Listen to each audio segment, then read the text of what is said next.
বেহালা এই নামটা শুনলে সবার আগে মনে পড়ে সৌরভ গাঙ্গুলির কথা।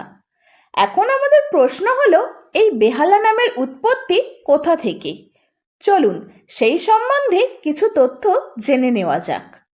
কলকাতা শহর গড়ে উঠেছিল ব্রিটিশ ইস্ট ইন্ডিয়া কোম্পানির হাত ধরে, আর সেই কলকাতার সব থেকে ঘন বসতিপূর্ণ এলাকাগুলির মধ্যে একটি হলো এই বেহালা। বেহালার ইতিহাস খুঁজতে গেলে পিছিয়ে যেতে হবে 800 বছর পেছনে, অর্থাৎ দ্বাদশ শতাব্দীতে। বাংলায় তখন পাল ও সেনেদের রাজত্ব।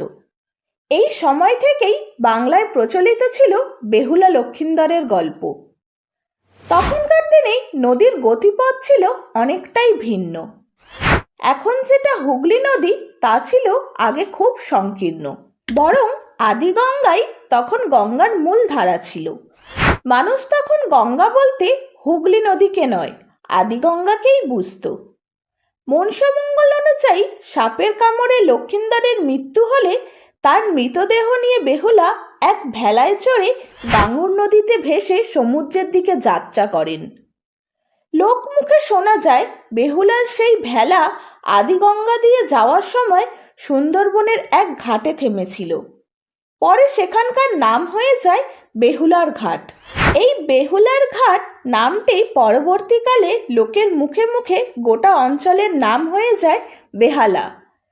বেহালার প্রথম শাসক ছিলেন ধনঞ্জয় মিত্র। তিনি ছিলেন দেবী চণ্ডীর উপাসক। দেবী চণ্ডীর আরেক নাম হলো বহুলা।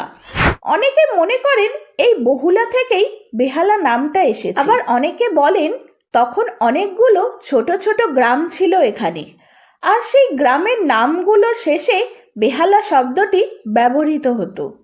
যেমন বাজার বেহালা, বরসে বেহালা, যেটা এখন বরিশা নামে পরিচিত, কিংবা সরসুনা বেহালা। লক্ষ্মীকান্ত গঙ্গোপাধ্যায় নামে এক বাঙালি প্রথম দুর্গাপূজা করেছিলেন। তার রাজধানী ছিল বরসে বেহালা বা বরিশা। বিখ্যাত জমিদার বরিশার সাবর্ণ রায়চৌধুরী ছিলেন তারই বংশধর।